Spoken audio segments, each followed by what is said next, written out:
ईश्वर उवाच माहात्म्यं कोटिलिङ्गानां पुण्यं वक्तुं न शक्यते एकैकस्यापि लिङ्गस्य किं पुनः कोटिसंख्यया। पांचवें अध्याय में श्रावण मास में किए जाने वाले विभिन्न व्रत अनुष्ठान और रविवार व्रत वर्णन में सुकर्मा द्विज की कथा। अब वार व्रत को चालू करें। ईश्वर बोले, हे सनत कुमार, करोड़ पार्थिव लिंगों के माहात्म्य तथा पुण्य का वर्णन नहीं किया जा सकता। जब मात्र एक लिंग का माहात्म्य नहीं कहा जा सकता तो फिर करोड़ लिंगों के विषय में कहना ही क्या। मनुष्य को चाहिए कि करोड़ लिंग निर्माण की असमर्थता में एक लाख लिंग बनाए। उसकी भी असमर्थता हो तो 1000 लिंग, उसकी भी असमर्थता हो तो 100 लिंग ही बनाए। यहाँ तक कि एक लिंग बनाने से भी मेरी सन्निधि मिल जाती है। षडक्षर मंत्र से 16 उपचारों के द्वारा भक्ति पूर्ण मन से भगवान शिव की पूजा करनी चाहिए। ग्रह यज्ञ के साथ उद्यापन करना चाहिए। तदनंतर होम करना चाहिए और ब्राह्मणों को भोजन कराना चाहिए। हे सनत कुमार, इस अनुष्ठान को करने वाले की अकाल मृत्यु नहीं होगी। यह व्रत बांझपन को दूर करने वाला, सभी विपत्तियों का नाश करने वाला और सभी संपत्तियों की वृद्धि करने वाला है। मृत्यु के पश्चात वह मनुष्य कल्प पर्यंत मेरे समीप कैलाश वास करता है। अर्थात यह भी है, देखिए, किसी को संतान नहीं है तो भैया 1 करोड़ आप सावन भर पार्थिव बनाकर भगवान का पूजन करिए। स्कंद पुराण का महात्म्य भगवान स्वयं कहते हैं कि उसे संतान होगी। ठीक है। जो मनुष्य श्रावण मास में पंचामृत से शिव जी का अभिषेक करता है, वह सदा पंचामृत का पान करने वाला, गोधन से संपन्न, अत्यंत मधुर भाषण करने वाला तथा त्रिपुर के शत्रु भगवान शिव को प्रिय होता है। जो इस मास में अनोदन व्रत करने वाला तथा हविष्यान्न ग्रहण करने वाला होता है, वह व्रीहि आदि सभी प्रकार के धान्यों का अक्षय निधि स्वरूप हो जाता है। पत्तल पर भोजन करने वाला श्रेष्ठ मनुष्य स्वर्ण पात्र में भोजन करने वाला तथा शाक को त्याग कर देने से शाक कर्ता हो जाता है। श्रावण मास में केवल भूमि पर सोने वाला कैलाश में निवास निवास प्राप्त करता है और इस मास में एक दिन भी प्रातः स्नान करने से मनुष्य 1 वर्ष स्नान करने के फल का भागी कहा गया है। इस मास में जितेंद्रिय होने से मनुष्य को इंद्रिय बल प्राप्त होता है। इस मास में स्फटिक, पाषाण, मृत्तिका, मरकत मणि, पिष्ट पीठी, धातु, चंदन, नवनीत आदि से निर्मित अथवा अन्य किसी भी शिवलिंग में, साथ ही किसी स्वयं आविर्भूत या स्वयं आविर्भूत न हुए लिंग में श्रेष्ठ पूजा करने वाला मनुष्य सैकड़ों ब्रह्म हत्याओं को भस्म कर डालता है। मतलब इतना फल कह दिया। किसी तीर्थ क्षेत्र में सूर्य ग्रहण या चंद्र ग्रहण के अवसर पर 1 लाख जप से जो सिद्धि होती है, वह इस मास में एक बार के जप से हो जाती है। अन्य समय में जो इस मास में अर्थात श्रावण मास, अन्य समय में जो 1000 नमस्कार और प्रदक्षिणाएं की जाती हैं, उनका जो फल होता है वह इस श्रावण मास में एक बार करने से ही प्राप्त हो जाता है। मुझको प्रिय इस श्रावण मास में वेद पारायण करने पर सभी वेद मंत्रों की पूर्ण रूप से सिद्धि हो जाती है।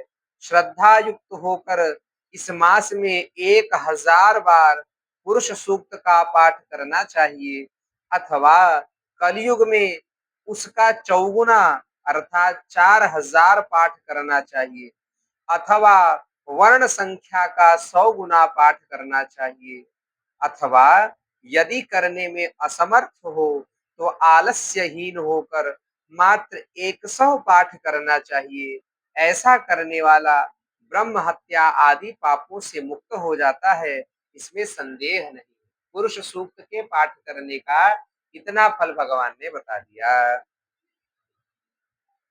गुरु पत्नी के साथ संसर्ग जन्य पाप के लिए यही महान प्रायश्चित्त है। इसके समान पुण्यप्रद, पवित्र तथा पापनाशक कुछ भी नहीं है। पुरुष सूक्त के जप के बिना इस मास में एक भी दिन व्यतीत नहीं करना चाहिए। जो मनुष्य इस फल को अर्थवाद कहता है वह नरकगामी होता है। इस महीने में समिधा, चरु, तिल और घृत से ग्रह यज्ञ होम करना चाहिए।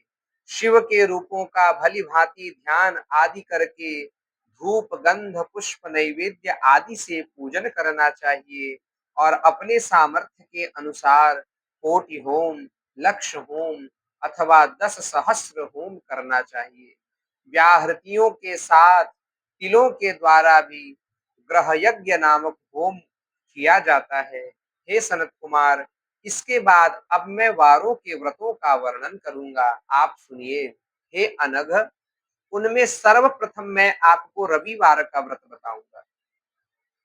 इस संबंध में लोग एक प्राचीन इतिहास को कहते हैं। भगवान शंकर स्वयं कह रहे हैं, प्रतिष्ठानपुर में सुकर्मा नामक एक द्विज था। वह दरिद्र, कृपण तथा भिक्षावृत्ति में लगा रहता था। एक बार वह धान्य मांगने के लिए घूमते घूमते नगर में गया। उसने किसी गृहस्थ के घर में मिलकर रविवार का उत्तम व्रत करती हुई स्त्रियों को देखा। तब उसे देखकर वे स्त्रियां परस्पर कहने लगी कि इस पूजा पूजा विधि को शीघ्रता पूर्वक छिपा लो। इस पर वह विप्र उन स्त्रियों से बोला कि हे श्रेष्ठ स्त्रियों, आप लोग इस व्रत को क्यों छिपा रही हैं? आप सभी दयालु स्त्रियां मुझ पर कृपा करके इस विषय में बताएं। तीनों लोकों में परोपकार के समान कोई धर्म नहीं है। समान चित्त वाले सज्जनों के लिए परमार्थ ही स्वार्थ है। मैं दरिद्र तथा दुखी हूँ। इस श्रेष्ठ व्रत को सुनकर मैं भी इसे करूंगा। अतः आप लोग इस व्रत का विधान तथा फल अवश्य बताएं। स्त्रियां बोली, हे द्विज,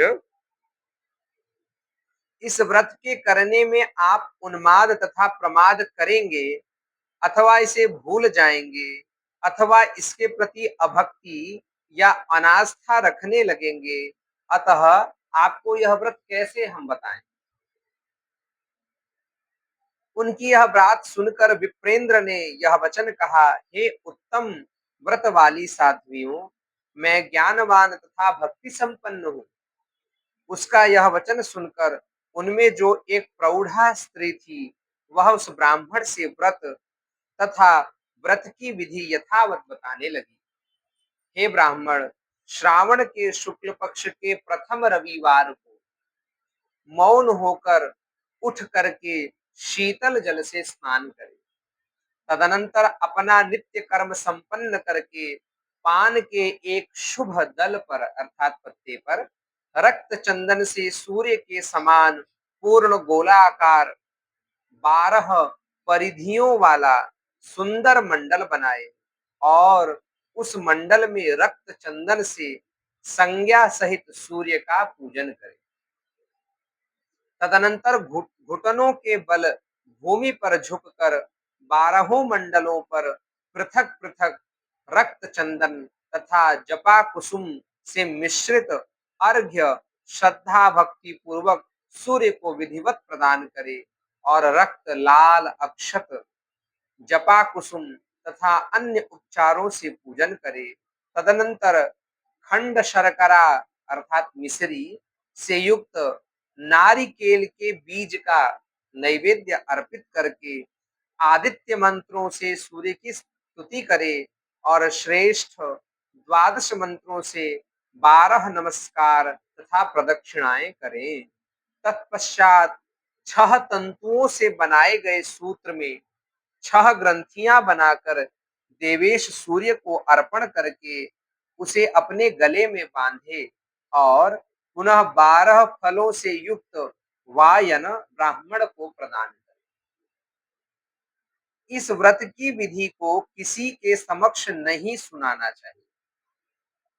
हे विप्र, इस विधि से व्रत के किए जाने पर धनहीन व्यक्ति धन प्राप्त करता है, पुत्रहीन पुत्र प्राप्त करता है, कोढ़ी कोढ़ से मुक्त हो जाता है, बंधन में पड़ा हुआ बंधन से छूट जाता है और रोगी रोग से रहित हो जाता है। हे विप्रेंद्र, अधिक कहने से क्या प्रयोजन। वह साधक जिस जिस अभीष्ट की कामना करता है, इस व्रत के प्रभाव से उसे प्राप्त कर लेता है। इस प्रकार श्रावण के 4 रविवारों और कभी-कभी 5 रविवारों को इस व्रत को करना चाहिए। तदनंतर व्रत की संपूर्णता के लिए उद्यापन करना चाहिए। हे विप्रेंद्र, आप भी इस प्रकार करें, इससे आपकी सभी कामनाओं की सिद्धि हो जाएगी। तत्पश्चात उन पतिव्रताओं को नमस्कार करके वह ब्राह्मण अपने घर आ गया। उसने जैसा सुना था उसी विधि से उस संपूर्ण व्रत को किया और अपनी दोनों पुत्रियों को भी वह विधि सुनाई। उस व्रत के सुनने मात्र से, शिवजी के दर्शन से तथा उनके पूजन के प्रभाव से वे कन्याएं देवांगनाओं के सदृश हो गईं। उसी समय से उस ब्राह्मण के घर में लक्ष्मी ने प्रवेश किया और वह अनेक उपायों तथा निमित्तों से धनवान हो गया। किसी दिन उस नगर के राजा ने ब्राह्मण के घर से होकर राजमार्ग से जाते समय खिड़की में खड़ी उन दोनों सुंदर तथा अनुपमेय कन्याओं को देख लिया।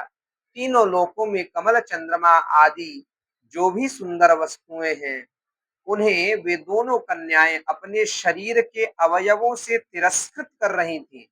उन्हें देखकर राजा मोहित हो गए और क्षण भर के लिए वहीं खड़े हो गए। ब्राह्मण को शीघ्र बुलाकर उन्होंने दोनों कन्याओं को मांग लिया।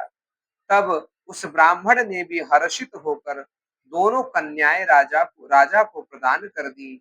उस राजा को पति रूप में प्राप्त करके वह कन्याएं प्रसन्न हो गई। वे स्वयं इस व्रत को करने लगी और पुत्र पौत्र आदि से संपन्न हो गई।